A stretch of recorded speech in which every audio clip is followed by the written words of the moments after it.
Hello guys, എല്ലാവർക്കും സുഖമായിരിക്കുന്നു വിചാരിക്കുന്നു. നമ്മൾ ഇന്ന് ചക്ക വെച്ചിട്ടൊരു ഐറ്റമാണ് ഉണ്ടാക്കാൻ പോകുന്നത്.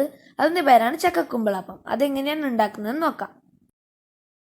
നമ്മളിവിടെ നല്ലൊരു പഴുത്ത വരിക്കച്ചക്കയാണ് എടുത്തത്. അതിൻ്റെ ഒരു 50-60 ചക്കച്ചോള ഉണ്ടാവും. അത് നമുക്ക് മിക്സിയിൽ നന്നായി ഒന്ന് അരച്ചെടുക്കാം. നമ്മൾ മിക്സിയിൽ അരച്ചെടുത്ത ചക്കച്ചോളേൻ്റെ അരപ്പ് റെഡിയായി വന്നിട്ടുണ്ട്. ഇനി നമുക്കിതൊരു പാത്രത്തിലേക്ക് മാറ്റി വെക്കാം. ഇത് കുറച്ചായി ഈ പാത്രത്തിലേക്ക് ഇട്ട് കൊടുക്കാം. നമ്മൾ തയ്യാറാക്കി വെച്ച ശർക്കര പാനി ഇനി ഇതിലേക്ക് ഒഴിക്കാം. ഇനി നമുക്കിത് നന്നായി ഇളക്കിയെടുക്കാം.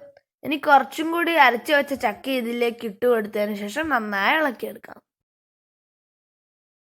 ഇനി ഇതിലേക്ക് ചിരകി വെച്ച തേങ്ങ ഇട്ട് കൊടുത്തതിന് ശേഷം ഇത് നന്നായി ഇളക്കി യോജിപ്പിച്ചെടുക്കാം. ഇനി ഇത് നന്നായി യോജിപ്പിച്ചെടുത്തതിന് ശേഷം നമുക്കിത് കൈകൊണ്ട് കുഴച്ചെടുക്കാം. പത്തിരിയൊക്കെ കുഴച്ചെടുക്കുന്ന പോലെ ഇത് നമുക്ക് നന്നായി കുഴച്ചെടുക്കാം.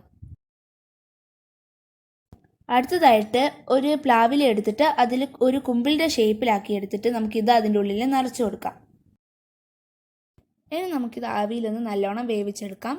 ഒരു 10 മിനിറ്റൊക്കെ വേവിച്ചെടുക്കാം. എന്നിട്ട് ഇതൊന്ന് തുറന്ന് നോക്കുക, റെഡി ആയോ എന്ന്. ഇല്ലെങ്കിൽ ഒന്നും കൂടി ഒരു 5 മിനിറ്റ് ഒന്ന് വെക്കുക.